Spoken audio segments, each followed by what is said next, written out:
But I don't think that the Nemesis X object in 2046 is going to wipe out everything. I've never put that out, that it's going to wipe out the entire world.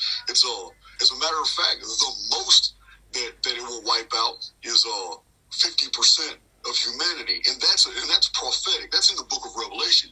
And this is how we get to that math. That arithmetic is very easy to figure out, because the Phoenix, by the time the Phoenix event occurs, it's the sixth seal, but it's preparatory to the apocalypse. It's not yet the apocalypse. It's the introduction of the apocalyptic period.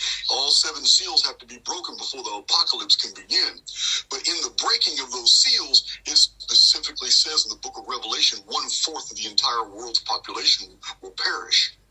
That still leaves 75% of humanity untouched. Now, I'm convinced from many of the things I've released in prior presentations that Asia is going to get the worst. The East is going to get the worst of the Phoenix phenomenon, and the West is going to basically get a pass with the loss of coastal cities only.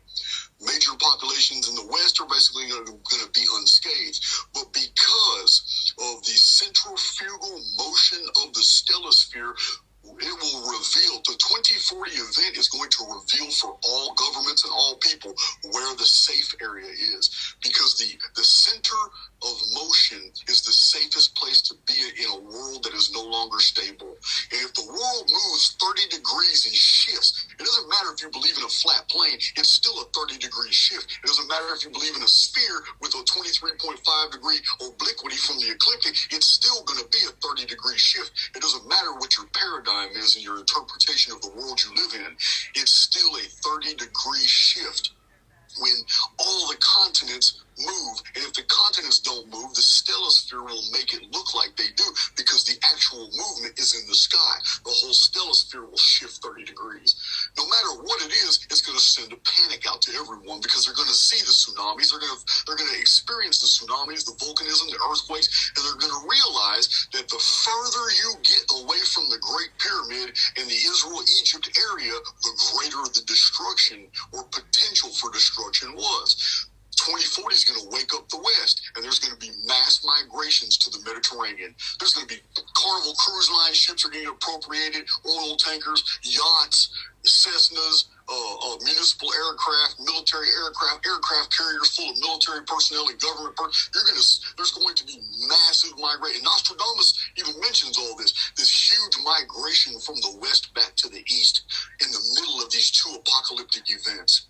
So this is when the whole Western world will die. But by that time, significant amount of the surviving populations of the Americas will have already re-entered Europe and the Mediterranean by ship and by plane. So when Nemesis X object appears, which I believe is a super construction, not an intruder planet, and I also believe it will collide into North America. It will whatever it is suspending in the sky that we call Nemesis X object that does these horrible things to our world every 792 years, it's going to end.